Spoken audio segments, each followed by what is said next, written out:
Welcome to Faith Positive Radio with Dr. Joey Fawcett, the Christian business coaching conversation that increases your faith with greater joy at work so you love God and others more. Dr. Joey interviews Christian business professionals just like you to discover their secrets for working faith positive in a negative world. Welcome to Faith Positive Radio with Dr. Joey Fawcett. Hello, Faith Positive Nation. It gives me a great deal of pleasure to perhaps introduce to some of you for the first time, but others of you I am sure will remember the first time he was with us on Faith Positive Radio and that amazing first episode that we had. I'm welcoming from Ghana, Dr. Ernest Asimenu, and Dr. Asimenu is now the head of Business Development International for Stanbic Bank Ghana. When he was with us previously, he had another title. And Dr. Asimenu and I were recently talking, and he offered to come back on Faith Positive Radio in another episode to encourage you and update you to let you know how his faith positive journey is going. And so think of this as inspiration from the road, right? So Dr. Asimenu, we are so delighted to have you back on Faith Positive Radio. Thank you so much for the gift of your time. Thank you very much, Dr. Joey. It's always a pleasure, and thank you very much for having me. Oh, the pleasure is mine. So, first of all, let's talk about this title change. You were head of something else when you were with us previously, but now you're head of Business Development International for Stanbic Bank in Ghana. Sounds like God's been up to something with you. Absolutely. So when we made contact, I was the head of private banking, and through the journey, I changed roles. To be a business development manager, wealth and investment. And just as of Monday, the 17th, I had a letter confirming I'm the head business development international. So more responsibilities and onwards, like they say, onto the next journey or next chapter of my life. Oh, wonderful. So how did God unfold this next chapter for you? So when I recall from one of the session we had, and this has been a mantra, when it rains, it really pours, and make sure when it rains, you have an umbrella. So this is something we've been praying about and something we've been believing God for. And I've always said, when you believe and pray, and scripture also backs this, if you pray about something and believe what you've prayed for, it does really happen. The problem we have as Christians or believers is such that we're not patient enough to wait for when things manifest. We're not patient enough to wait for God to manifest some of these life journeys. So I take it there were some points at which you were called upon to be patient as you made this transition from private banking into wealth management. Yes, absolutely. There were times where one would ask oneself, is this when at all would it happen? Again, it's just more or less, I always make reference to the fact that one has to be patient. And when it does happen, believe me, I'll repeat the same words. When it rains, it really pours. And the times where when it happens, it's just unexpected. You don't know whether what you asked for was going to happen at a certain time. But believe me, I've walked that journey. And look, I'm a living, walking testimony, as they say. Yeah. So there's some value in the patience and in waiting on God to manifest. What value did you find in this period of patient waiting? In all things, one must give thanks. In all things, one must give thanks. When the challenges do come, give thanks, because the challenge you're going through could be helping another person just as I'm doing, because maybe some of your listeners might have some challenges they're encountering and there's no light at the end of the tunnel. But remember, some people have charted that path. And when you're in that fix, you always would ask yourself, would I get there? Would it actually happen? Yeah. So for me, it's just more or less reassuring our listeners, reassuring people out there that there's a true Christian people would always think it's just by their might. But again, I always make reference to the fact that you can be the most sharpest tool in the box, the most intelligent person, Mm. but you need someone upstairs in the spiritual realm to be your guide. And that's what I've always believed and I always stand for. Mm. Mm. Yeah. It's a bit challenging for most of us to give thanks in all things. So again, I always make reference. For me, my guiding book is the Bible. Do you remember Hannah's prayer? Yes, very well. In fact, I Having grew patience to up with my wait. mother telling me that she prayed Hannah's prayer, There you go. waiting to Having the get pregnant. patience to wait. And what's next? Mm. Mm. Always make reference to Hannah's prayer. Mm. Mm. Yeah. So that'd be if you find yourself waiting right now, Faith Positive Nation, it'd be a great time to go in and read Hannah's prayer. Hannah had been waiting for a while, and the interesting thing is that she kept her promise and took her baby boy right back to the temple. Um, as we're waiting, it seems to me, Dr. Asimenu, that the Father uses those times of waiting to fine tune us, to hone us, to sharpen us, and prepare us for the next chapter in our journey. So what were some things that you learned as you waited for this promotion to manifest that you believe God is beginning to use you for?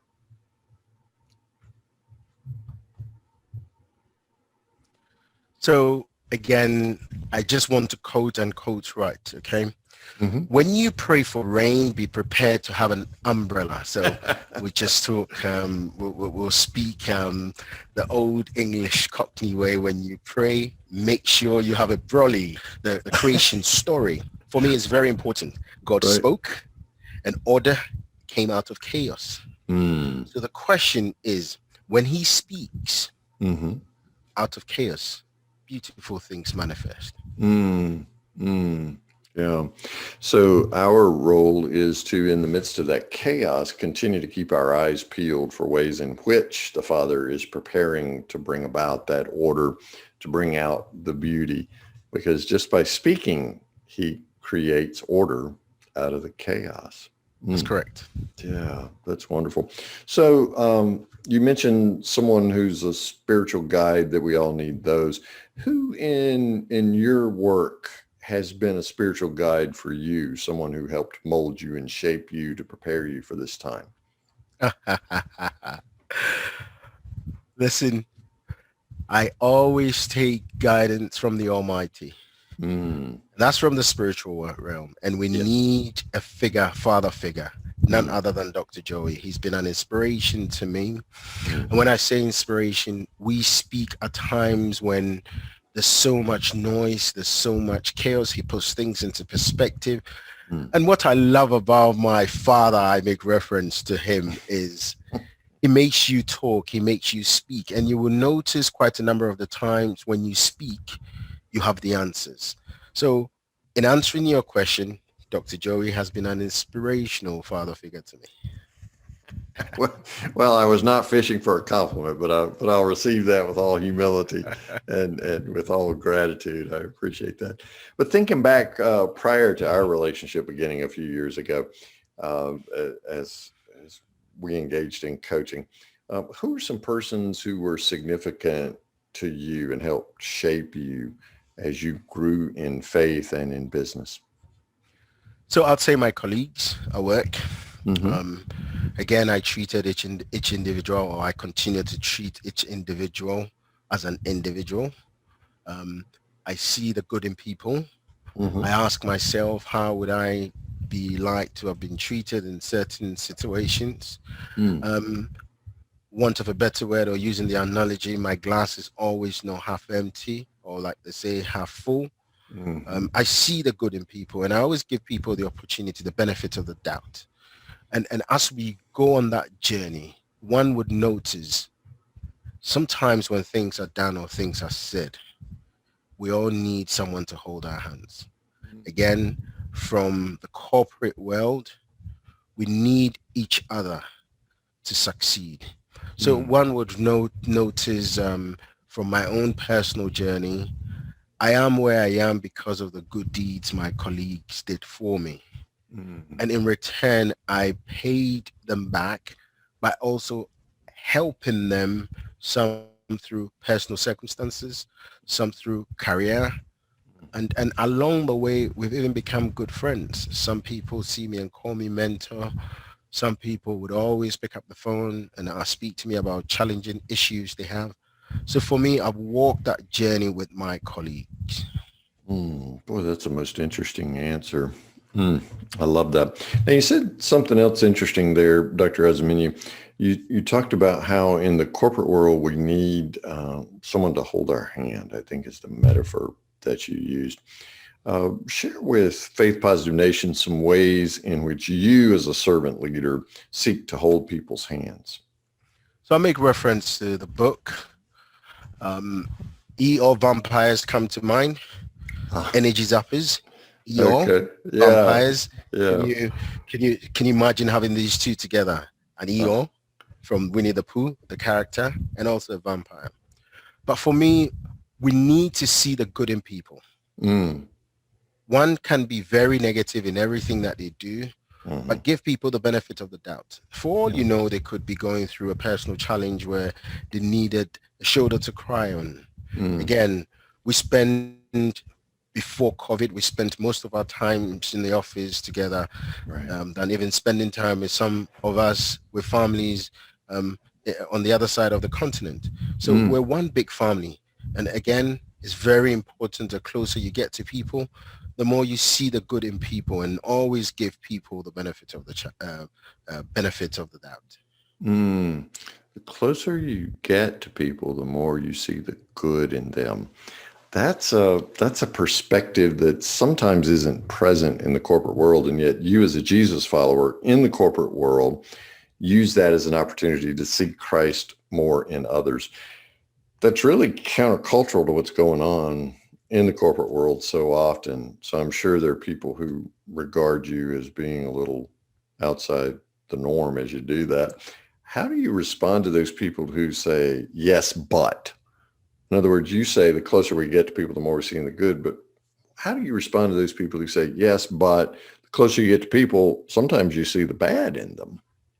Yes, but again, one must pray for the spirit of discernment. Okay. So again, in everything that you do, looking at it from a physical point of view, everything might make sense. I go down on my knees every evening before I go to bed. And first thing in the morning, I commune with my Father. I have a relationship with my Father. I will put my petition before him, and I will put before him the challenges I face. Through him, he finds a way to speak to me. I recall in one of our sessions, Dr. Joey, it was made mention of the ability to observe without participation. How was I able to observe people without not getting involved? Over time, experience will teach you that. You've also got to remember you need to walk their journey. So when I hear the naysayers say, oh yes, the closer you get to them, some people might not be with all good intention, portray the best behaviors. But have you given them the chance? Have you actually been there? Have you actually spoken to them? Have you taken time? Have you empathized on the situation? How would you feel if the shoe was on the other foot? So those are some of the things. And for me, I take my guidance, again, the spirit of discernment, knowing when to move, knowing when to speak. So maybe I'll plan to speak to colleague A, but the time wouldn't be right. So it won't be today. It could be in a month's time. But one should always be led by the Spirit. Oh, I love that, Dr. Asimenu, because there are times when I sense something to be said, right? Or I see something that perhaps the other person doesn't see. And I want to share that with them, but unless they're ready in their spirit to receive that, I'm really being counterproductive to their spiritual growth.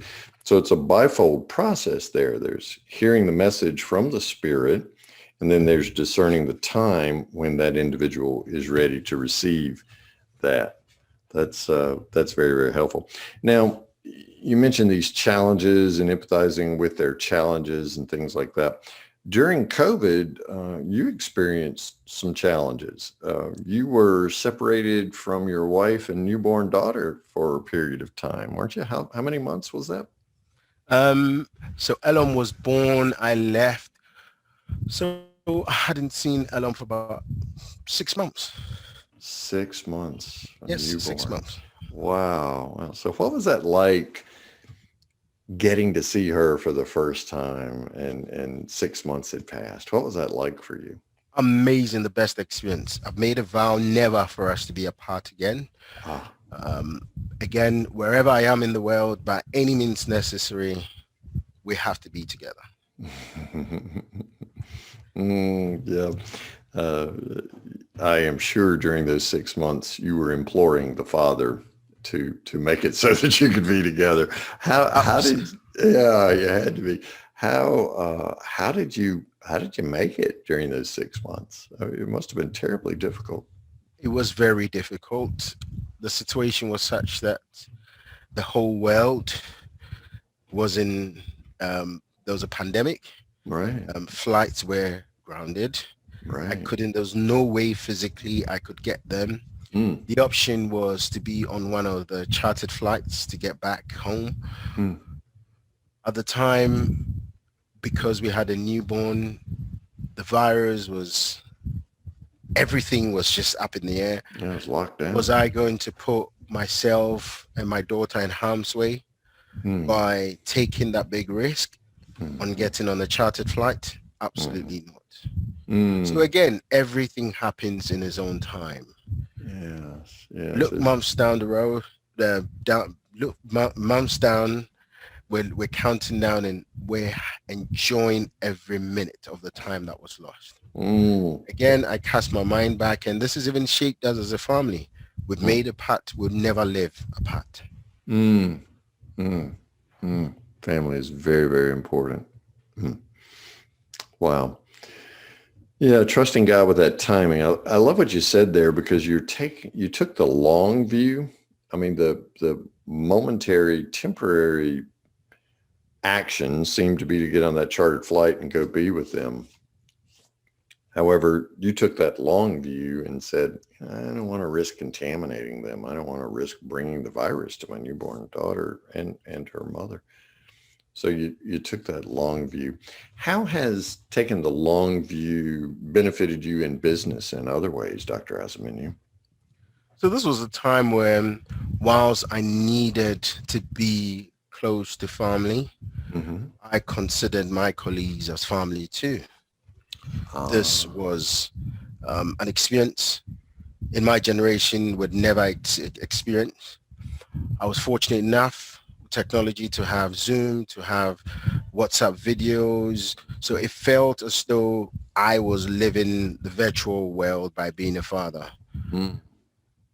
I also felt my colleagues at the time needed me because no one had had this experience before. Would they have been very selfish of me to have just packed my bags and taken the easier route to say, I'm going to spend time with my family.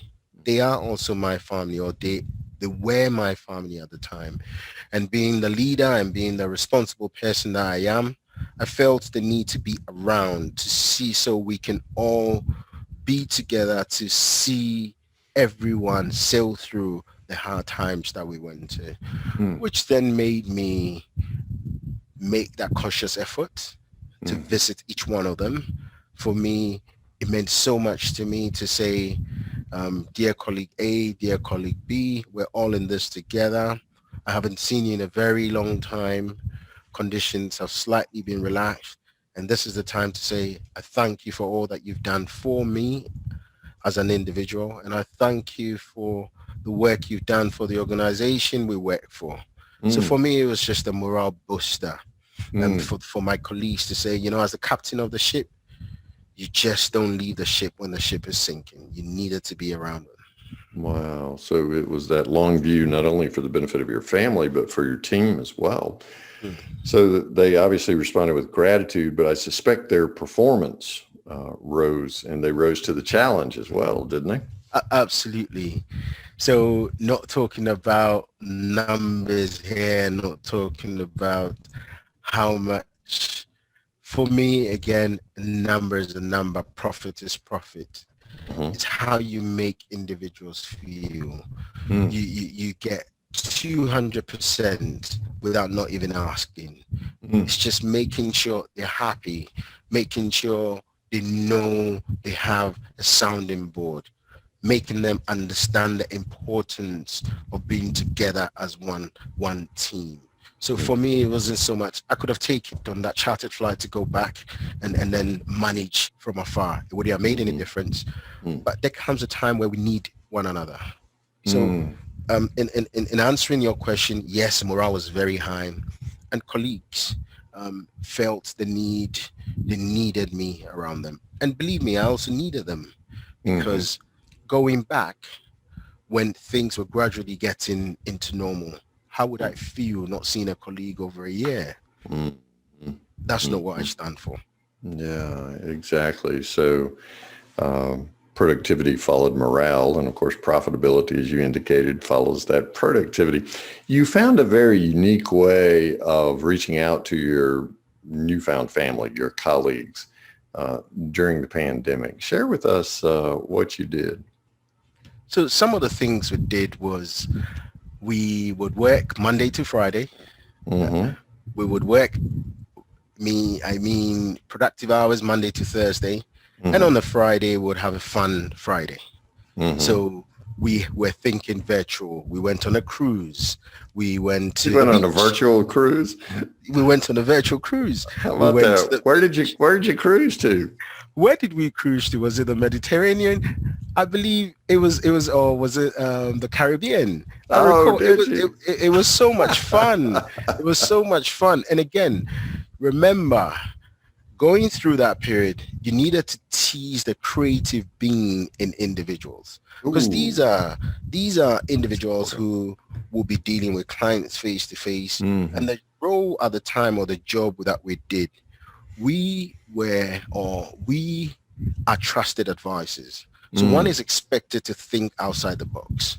Mm. So pandemic or no pandemic, Mm-hmm. you don't forget the beautiful things that existed before the pandemic. How do Oh. you engage an affluent client when you're talking to the client on getting on a private jet and going on that life-changing holiday experience once the pandemic was over? Mm. How do you ask a colleague to tell you what it is like to go to space? Mm. How does it feel like to tell a colleague to say, I am living the life of an astronaut? Mm. Again, these are bankers and season one for that matter. So by doing the virtual trips and by doing some of the things we did, Mm-hmm. has even made them bigger people because they're even reading and researching about how they can do stuff and thinking outside the box. Oh, that's amazing. So you did a virtual cruise with them. What other kinds of things did you do? We went to the beach. Uh-huh. Someone took us on a tour of Ghana. So we visited all the regions, Did and with you? that, every region had its own traditional significance. Okay. Some of the things we had inter-colleges. So in Mm-hmm. this part of the world, it's very collegiated. Most people are very proud about the schools they went to. So we had quizzes on inter-school. So someone representing their school. It was just fun. It was just Oh, fun. that's amazing. Now, if I remember correctly, you told me a story about how you made yourself physically present without violating the COVID protocols that were requiring us to be locked down, but you found a way to gift your colleagues who became your family. Share with us that story. Very, very interesting story and something I would take to my grave. So when the rules were slightly being relaxed, I called each one of them and said, there's a present and I had to work with a colleague from the bank who would drive me around to see clients. So they knew there was a present from their line manager, but they didn't know I was in the car. So I'll turn up to, say, for example, colleague A's address. Right. And what they were expecting was this person to just sort of give them like an envelope to say, or a card to say thank you. And the surprise, so I was sat to the back of the car, just as they're talking to this person who was giving them the card, I would just open the door and you could see the smile, the scream, because you hadn't seen me in a long time. And for me, just bringing it back home, it felt very personal. It felt very human thing to do. It felt very connected with my team. And for me, it was just putting smiles, and it's just the little things that mattered. And there's no getting around personal presence, is there? Just being present with people, even in the midst of a lockdown, finding ways to do that. I know one of the great things that we're enjoying as we're recording this here in the U.S., things are starting to open up now, so we can actually be together because enough of us have been vaccinated to where we can be together. Those who wish to continue to wear a mask are welcome to do so, and those who aren't, don't. But it's that getting back together physically and being able to have conversations. I mean, Zoom is wonderful. Don't get me wrong. I love talking to you on Zoom, but there's just something about being physically present. So thanks for sharing that gift and how you manifested Christ's presence to your colleagues. I appreciate that so much. Dr. Ernest Asimenu is the head of business development international for Stanbic Bank in Ghana. Dr. Asimenu, if someone in Faith Positive Nation wanted to reach out to you, say via email, what would be the best way to do that? So the best way to reach out to me is on my email is easimenu@yahoo.co.uk. All right. And Chuck will put that on Dr. Asimenu's page if you're walking the dog or doing something else while you're listening to this podcast. So he'll put it on Dr. Asimenu's page so that you can just click it and email him directly. Faith Positive Nation always wants to know from our guest, Dr. Asimenu, about a favorite Bible verse or favorite Bible passage or story that you tuck away in your head and heart that really inspires you and keeps you moving forward. So I take it from your laughter that maybe, just maybe, you have one. I just do have one, but please bear with me whilst it remains my favorite Bible verse. Every now and then, one must refer to the Bible so you don't misquote. How about that, Dr. Joey? I find that helpful myself as well. I usually have to read it out off my phone or hopefully can write it down or type it up somewhere so that I can see it. So we'll go to Philippians chapter 4, verses 6 to 7. Okay. Do you know the scripture? Philippians 4, 6, and 7. Okay. Do not be anxious or worried about anything. Does it still ring a bell? Yes, it does. But in everything, every circumstance and situation, by prayer and petition, with thanksgiving, continue to make your specific request known to God. Dr. Asimenu, why is that? Why are those two verses so special for you? Let's be specific. Yes. When you're asking for something through prayer, sometimes we just talk. I have a relationship with my Father. When I'm looking for this pen, I have to be specific about what I'm asking for. Sure. So in prayer, be specific about what you want. Dr. Ernest Asimenu is head of business development international for Stanbic Bank in Ghana. Chuck has put his email address on his webpage on our site at getpositive.today. So just go there and search for Dr. Asimenu's name and you'll be able to email him directly and thank him for today's podcast. I thank you for the gift of your time. Absolutely love your spirit, your amazing intellect, and I pray God's blessings on you, your lovely wife, Na, and the most beautiful, brilliant little girl ever born in Ghana Elorum. Thank you very much, Dr. Joey, and thank you to all your listeners worldwide. Thank you for having me, and I would leave you with these parting words.